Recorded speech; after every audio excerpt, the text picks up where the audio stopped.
नमस्कार। डिबेट अब तक में एक बार फिर आपका स्वागत है और मैं हूं दर्शपाल गुप्ता। जम्मू कश्मीर से धारा 370 और 35 से हटे हुए आज 4 साल हो गए।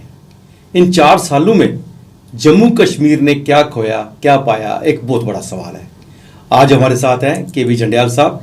केवी जंडियाल साहब जिन्होंने 370 से पहले भी इस रियासत को बड़े करीबी से देखा था और 370 के बारे में और 35 के बारे में बहुत कुछ लिखा भी है। यहाँ तक आपको याद भी होगा जिस दिन 370 टूटी थी उस दिन इन्हीं के कागज जो थे पार्लियामेंट में लहराए गए थे।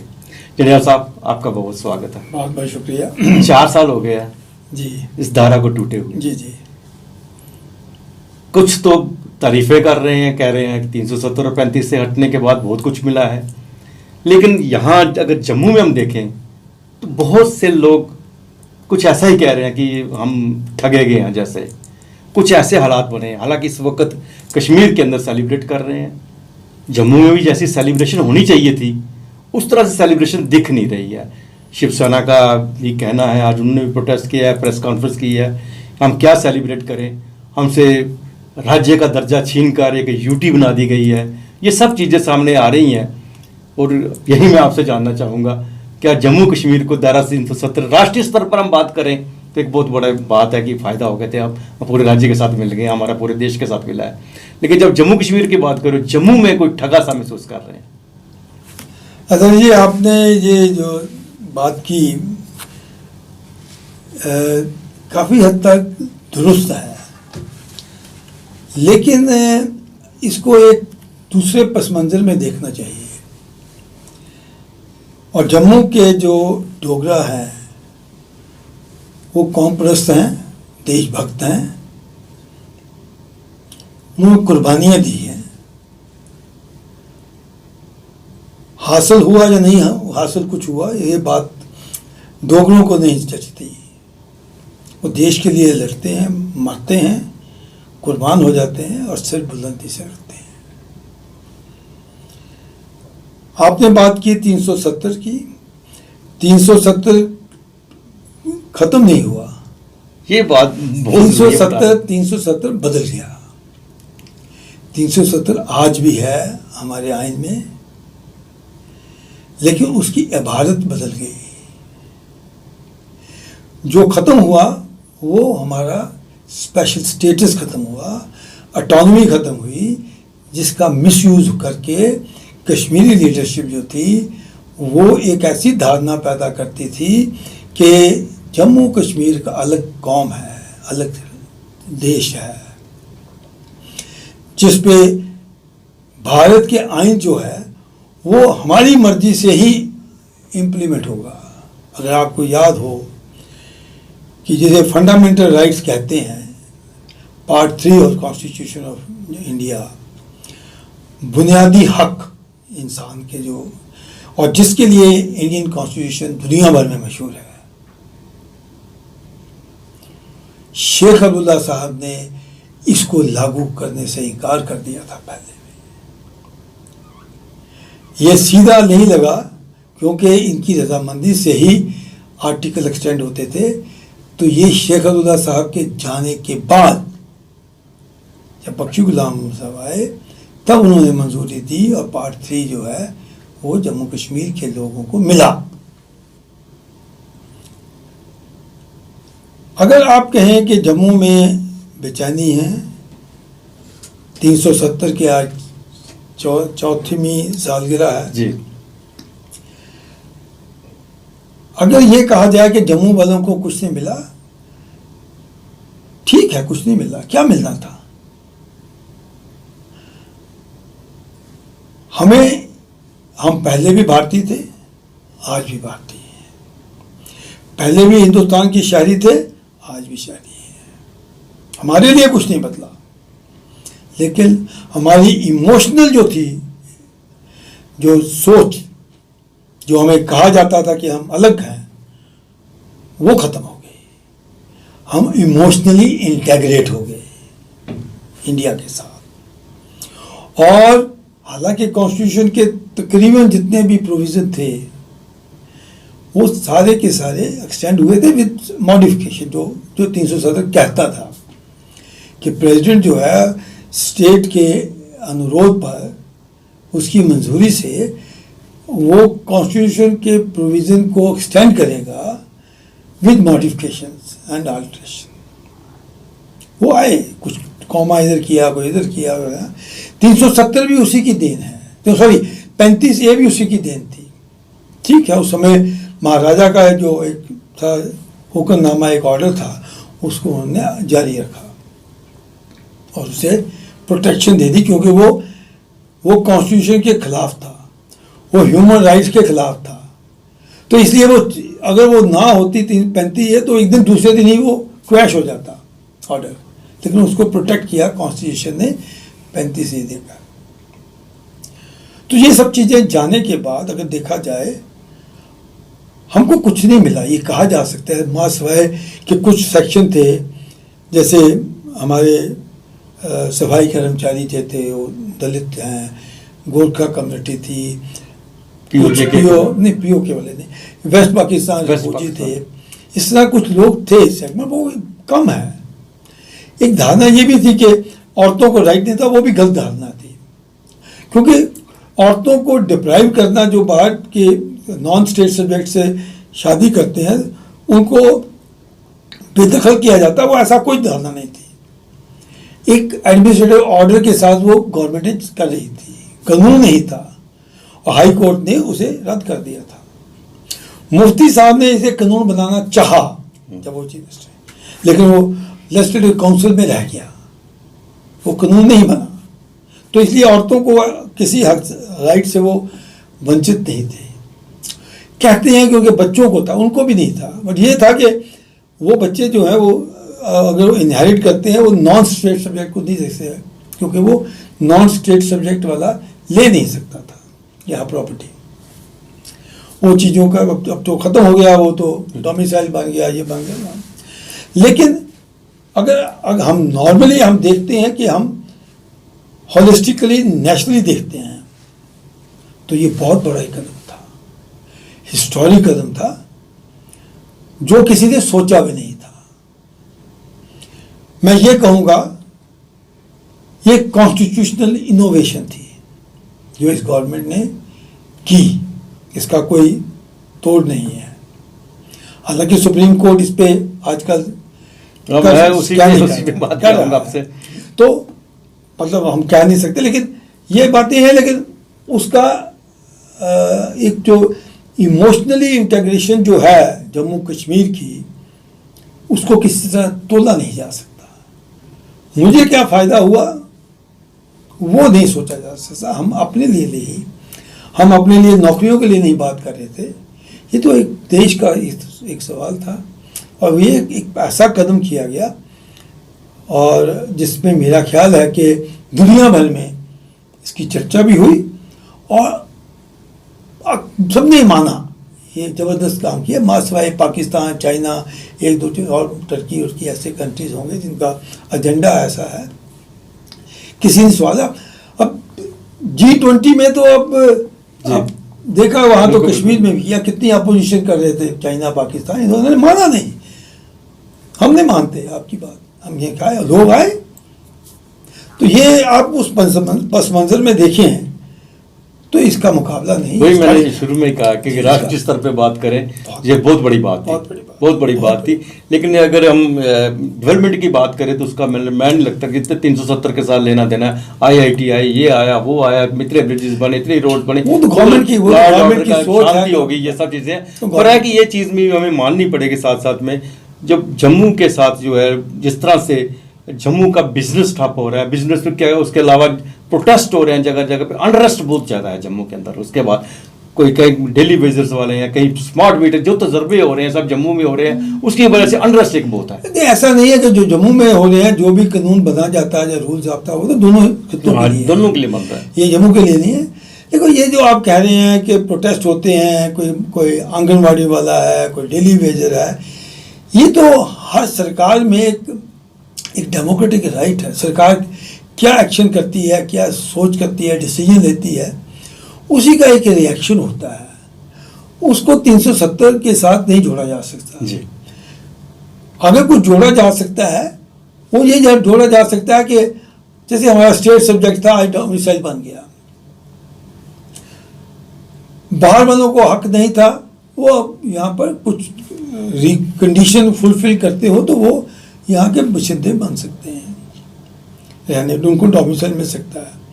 वो बड़ी थोड़ी सी तादाद होती है, यहाँ ज़मीन अपने मकान लेते हैं। वो लोग पहले ही रहते थे यहाँ पर, उन्होंने फर्जी स्टेट सब्जेक्ट बना के रखे थे, ऐसा नहीं है।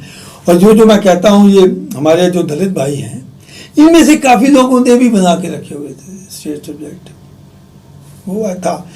लेकिन प्रोटेस्ट को इसके साथ जोड़ना, बेचैनी, कोई जॉब नहीं मिल रहा, कोई अनएम्प्लॉयमेंट की बात है, वो 370 से लेना देना कुछ नहीं। अगर कोई खामियां हैं, अगर कोई सोचता है, वो एडमिनिस्ट्रेटिव प्रॉब्लम हो सकती हैं, क्योंकि इंतज़ामिया कोई फैसले करती है, वो उसमें लोगों को रोष है। जैसे एग्जांपल, हमारे सॉलिसिटर सर्विस बोर्ड ने कोई रिक्रूटमेंट की, वो धांधलियाँ निकली जी। गवर्नर ने, लेफ्टिनेंट गवर्नर ने इसको सीबीआई के हवाले कर दिया, क्रैश हो गई लिस्टें। वो पर क्रैश हो गई, ये सोचना चाहिए क्रैश हो गई थी तो उन्होंने इंसाफ करने की कोशिश की। ये पता लगा कि यहाँ धांधली हुई है, और 1 मिनट लगाया इसको क्रैश करने का। अब उसको दोहरा करना, लोगों को दुश्वारी आएंगी, बच्चों को आएंगी।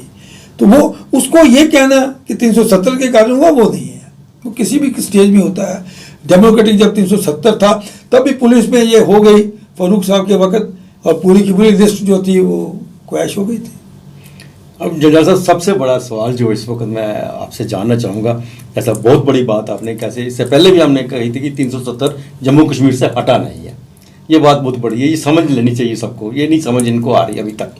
सबसे बड़ी बात यह है कि 370 को लेकर सुप्रीम कोर्ट में चल रहा है, सुनवाई चल रही है, आजकल सुनवाई चल रही है। आज कोर्ट बंद है, आज सैटरडे है।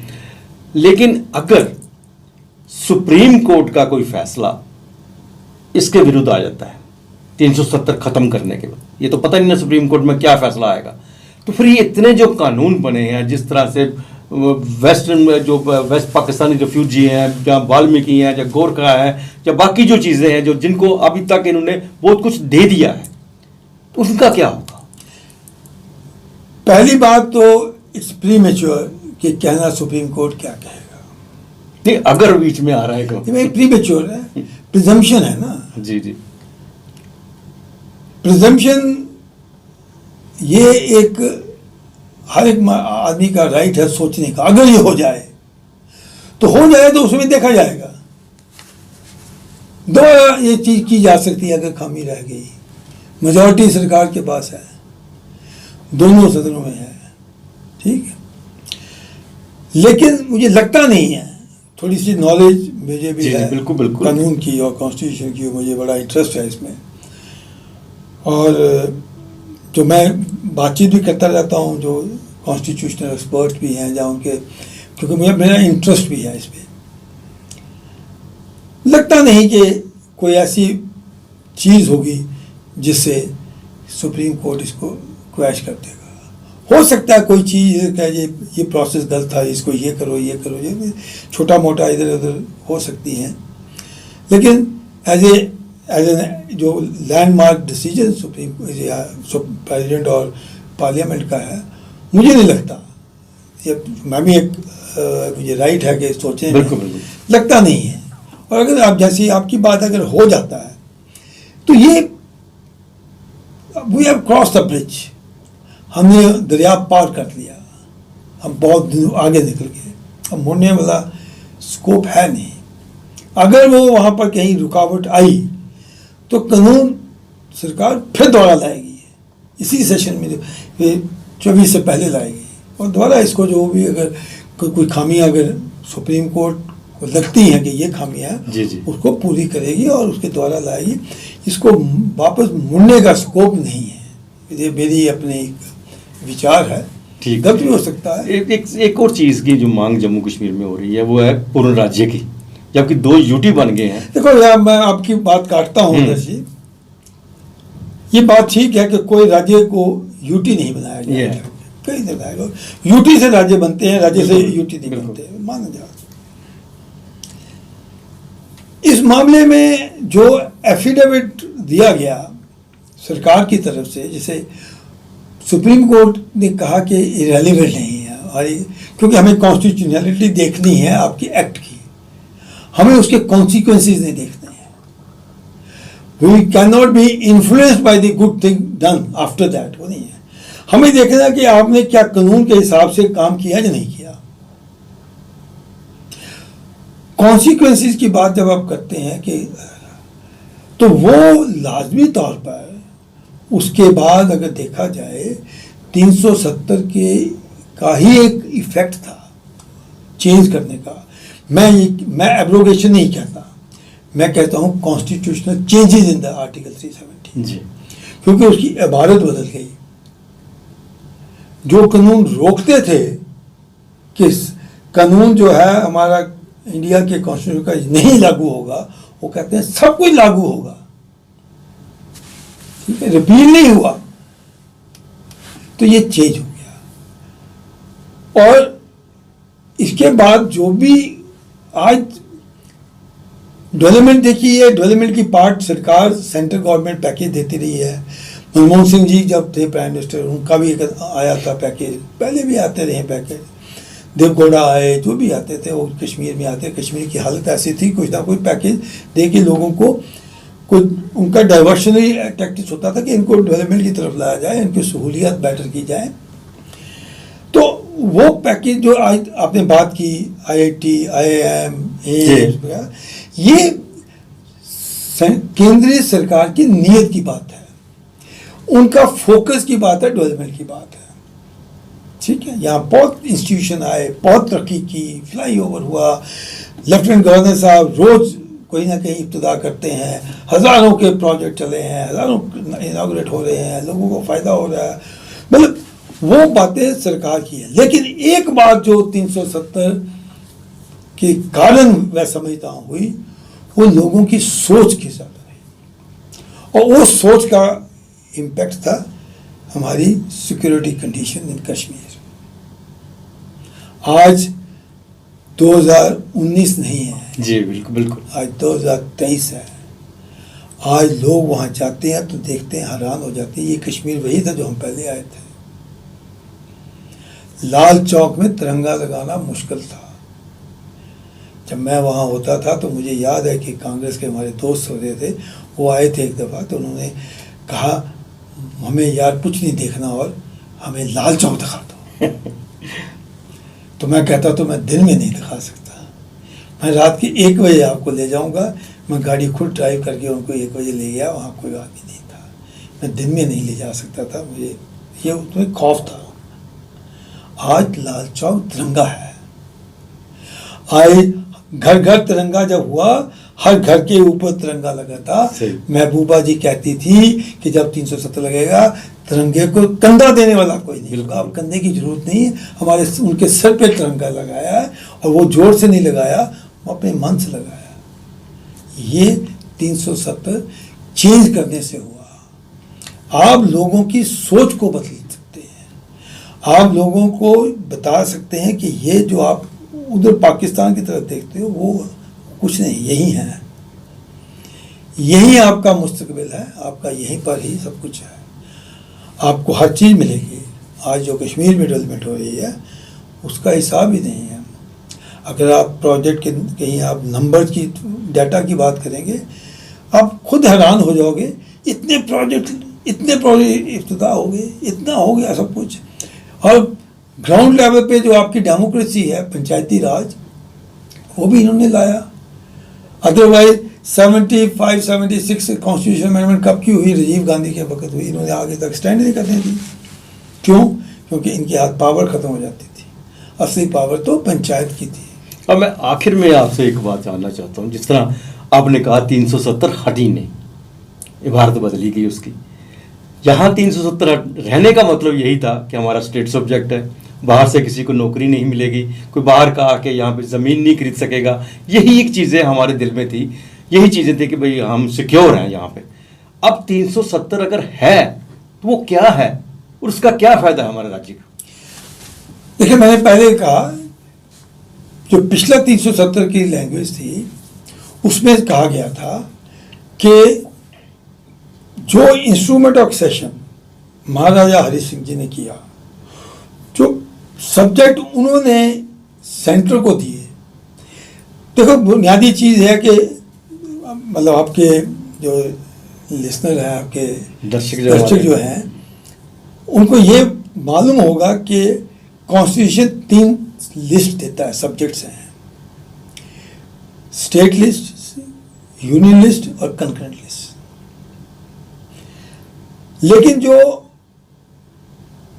इंस्ट्रूमेंट ऑफ सेशन जो हर एक महाराजा ने साइन किए, और जो इंस्ट्रूमेंट सेक्शन हरि सिंह जी ने किया वही पंजाब वालों ने किया, वही हर जगह किया, नवाब ने भी वही किया।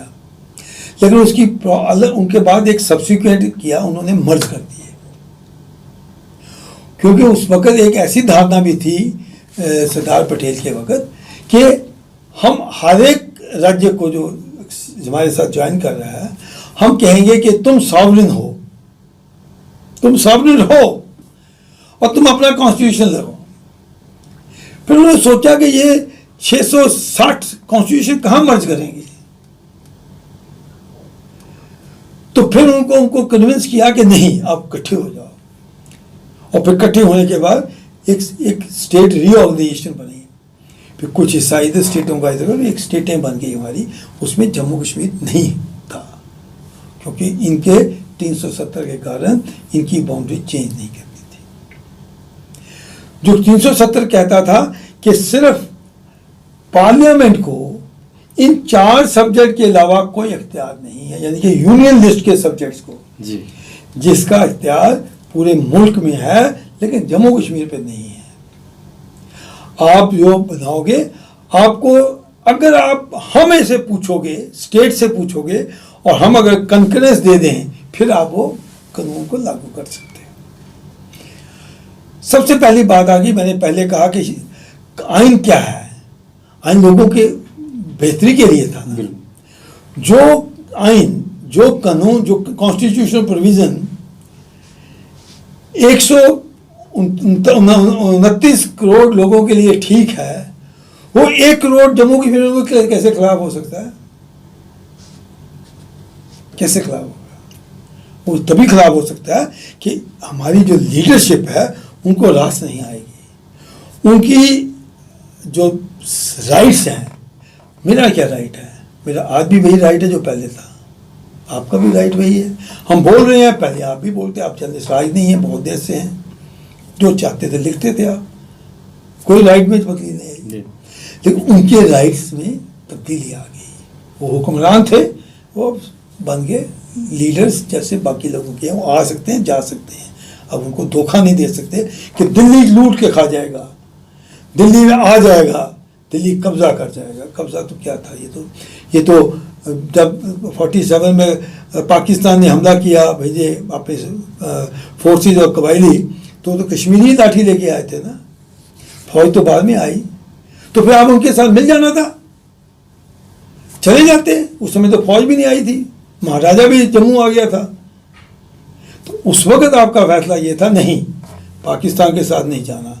पाकिस्तान ने जो इनके साथ किया वो कैसे भूल सकते हैं ये? तो वो उस वक्त का एक फैसला, आज अब पाकिस्तान ने बरगलाया तो ये जो हो गया, वो खत्म हो गया। अब वो कहता था कि ये 4 सब्जेक्ट के अलावा आपका राइट नहीं। लेकिन उसमें भी देखो, बनाया शेख अब्दुल्ला ने, एक उसकी राय से बना, ये अंबेडकर ने नहीं बनाया, ठीक है ना। अंबेडकर ने इनकार कर दिया, मैंने बनाऊंगा। मैं इस मुल्क का मिनिस्टर हूं, मैं ये नहीं सोच सकता कि एक हिस्सा जो है वो उसको सारे राइट, जो हमें अच्छे राइट हैं उनको उनसे डिप्राइव कर दिया जाए, अब इनको रहमो करम पे दे दिया जाए। वो नहीं, मैंने बना।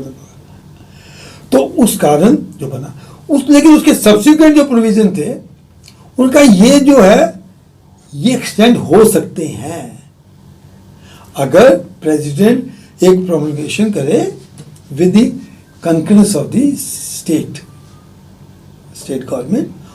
गवर्नमेंट लिखा है, कैबिनेट में लिखा, लेजिस्लेचर ने लिखा। जी जी स्टेट पर ये यही एक कह रहे हैं, ये कहते ये कहते हैं कि वो लिखा था ये लेजिस्लेचर, वो महबूबा जब यहाँ पर थी कि उन्होंने जब जीएसटी लागू करना था उसने ये जिद की कि मैं पहले इसको अपनी लेजिस्लेचर से पास कराऊंगी, जरूरत नहीं थी, कंकरेंस स्टेट को गवर्नमेंट को देना था, उसने लेजिस्लेचर को अंगूठा लगवाया ये डिमॉन्स्ट्रेट करने के लिए कि नहीं आपकी अप्रूवल के बिना कुछ नहीं कर सकते दिल्ली वाले।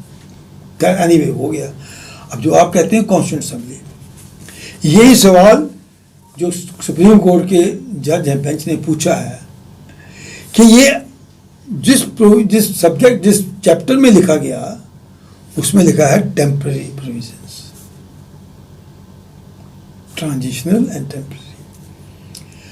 तो ये टेम्पररी था, उनकी नीयत नहीं थी फ्रेमर्स ऑफ द कॉन्स्टिट्यूशन की कि ये इसको परमानेंट किया जाए।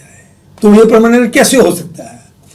तभी वो सवाल पूछते हैं कि आपका मतलब हो गया कि कॉन्स्टिट्यूंट असेंबली के खत्म होने के बाद ये परमानेंट हो गया। कहाँ? लेकिन उन्होंने लिखा नहीं।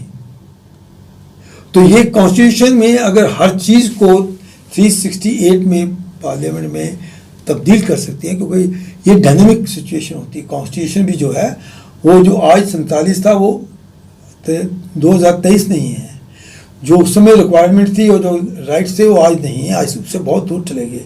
तो इसलिए 100 से ज़्यादा दफ़ा कॉन्स्टिट्यूशन को अमेंड करना पड़ा to meet the requirement of the people. लोगों को फ़ायदा देने के लिए वो कॉन्स्टिट्यूशन अमेंड करना पड़ा। तो आपका मतलब ये है कि ये परमानेंट लिखा नहीं ना जी जी। तो फ्रेमवर्क ऑफ कॉन्स्टिट्यूशन में भी नहीं था माइंड में कि इसे परमानेंट करना। उन्होंने कहा नहीं आरजी रहेगा। ये जो मोदी गवर्नमेंट ने किया, जिसे मैंने पहले भी कहा, शुरू में कहा कि ये कॉन्स्टिट्यूशनल इनोवेशन थी। 370 को ही इस्तेमाल करके 370 के प्रोविज़न को ही जो प्रेसिडेंट को अख्तियार दिए गए थे प्रोमलगेशन से, आप जो प्रोविज़न एक्सटेंड करना है जम्मू कश्मीर को, आप उसको एक्सटेंड करते हुए उसमें मॉडिफिकेशन कर सकते हो। तो उन्होंने जिस प्रोविज़न में लिखा गया था कॉन्स्टिट्यूंट असेंबली, उन्होंने उसको तब्दील करके लिखा लेजिस्लेटिव असेंबली। उसका प्रेसिडेंट को अख्तियार था। स्टेट में गवर्नर रूल था। गवर्नर रूल होने से स्टेट गवर्नमेंट नहीं खत्म नहीं होती है, वो कॉन्स्टिट्यूशनल गवर्नमेंट थी। जब मिलिटेंसी आई आपके पास, आपने 6 साल तक प्रेसिडेंट रूल लगाया। 300 उसमें 6 साल में भी प्रेसिडेंट की जो गवर्नर की जो रिकमेंडेशन थी उसको देखते हुए 356 को आपने अमेंड करते रहे, क्योंकि 356 में सिर्फ 3 साल लिखा था, आपने 6 साल तक किया। तीन दफ़ा उनको एक्सटेंड किया आपने, तो अमेंड किया उसको। अगर उस वक्त आपकी मानी गई तो आज क्यों नहीं?